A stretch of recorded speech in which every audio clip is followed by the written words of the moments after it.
Hello everyone, আসসালামু আলাইকুম। কেমন আছেন আপনারা সবাই? আশা করি ভালো আছেন। আমি অ্যাডভোকেট হালিমা আক্তার তমা। আজ আপনাদের সাথে আলোচনা করব ফৌজদারি কার্যবিধি থেকে ধারা 499 এই ধারাটি নিয়ে, যেখানে বলা আছে জামিননামা আসামি ও জামিনদারদের মুচলেখা। তো প্রথমেই মনে রাখবেন যে আমাদের 2025 সালে এই ফৌজদারি কার্যবিধির ধারা 499-এ একটি পরিবর্তন এসেছে, সংশোধন এসেছে। তো অবশ্যই সেই পরিবর্তন এবং সংশোধনটিও আপনাদের সামনে তুলে ধরব। তো চলুন মূল ধারার আলোচনা শুরু করা যাক। প্রথমত, এই 499 ধারার মূল বিষয়টি সেটি হলো, মনে করেন মিস্টার এক্স নামক একজন অভিযুক্ত আসামি, আপনি বিজ্ঞ আইনজীবী হিসেবে আদালতের নিকট জামিন প্রার্থনা করেছেন। এখন বিজ্ঞ আদালত 500 টাকা বন্ডে অথবা 4000 টাকার বন্ডে অথবা 50,000 টাকার বন্ডে আপনার এই জামিন আবেদনটি মঞ্জুর করেছে।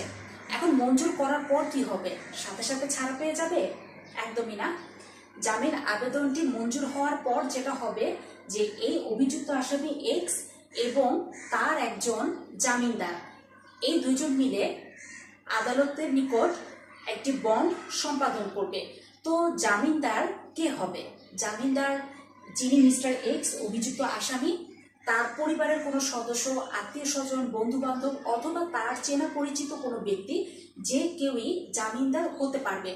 এবং কি হবে? মিস্টার এক্স অভিযুক্ত আসামি এবং সেই জামিনদার দুজন মিলে বন্ড সম্পাদন করবে।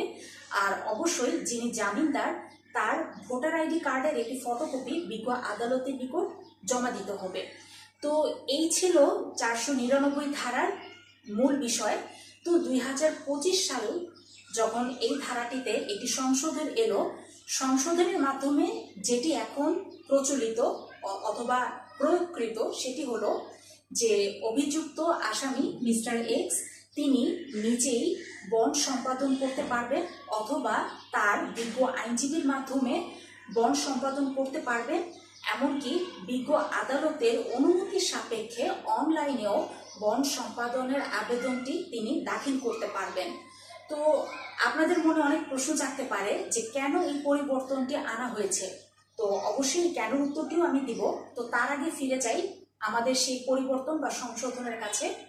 জামিনদারের যে এনআইডি কার্ড সেটি আদালতের নিকট জমা দেওয়া হবে এবং বিজ্ঞ আদালত জামিনদারের এনআইডি কার্ডের যে নম্বর, ভোটার আইডি কার্ড নম্বর যেটা আমরা বলে থাকি, এই ভোটার আইডি কার্ডের নম্বরের সূত্র ধরে অথবা যে কোনো নির্ভরযোগ্য সূত্র ধরে যাচাই বাছাই করবে যে